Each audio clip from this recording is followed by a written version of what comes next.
Je le dis et je le redis.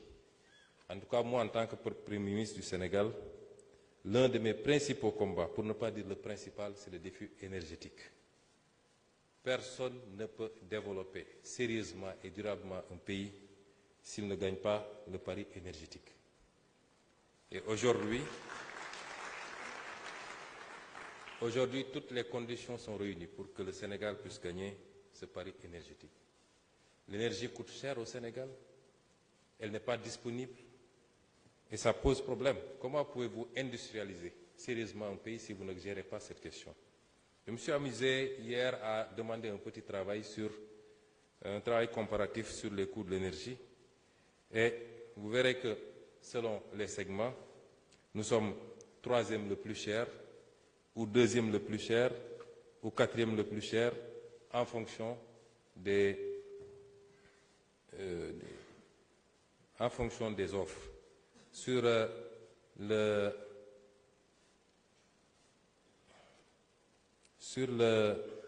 la haute tension, qui doit intéresser nos industriels, les cimenteries, en tout cas les industries lourdes, nous sommes le troisième pays le plus cher sur le barème que j'ai fait établir. Il n'y a que l'Allemagne qui est à 131 francs et le Japon qui est à 104 francs qui nous devance. Le Sénégal est à 91,84 francs. Là où des pays à côté, comme la Côte d'Ivoire, sont à 72. Évidemment, le choix est vite fait pour les investisseurs si on ne règle pas cette question d'aller voir ailleurs. Mais vous voyez que des pays comme le Qatar, qui est à 13 francs, l'Arabie Saoudite à 16 francs, l'Algérie à 16 francs, la Chine à 45 francs et les États-Unis à 52 francs. Quelle est la différence? C'est que ces pays-là ont des ressources naturelles dont ils se servent d'abord pour leur propre consommation avant d'exporter. Et nous avons fait le choix contraire.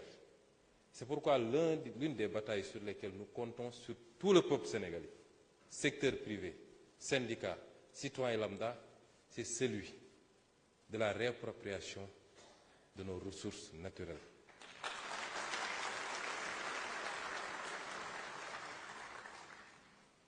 Le Côte d'Ivoire utilise le gaz qu'il produit. La Côte d'Ivoire, du moins, utilise le gaz qu'elle produit. Tous les pays que j'ai cités utilisent le gaz et le pétrole qu'ils produisent chez eux.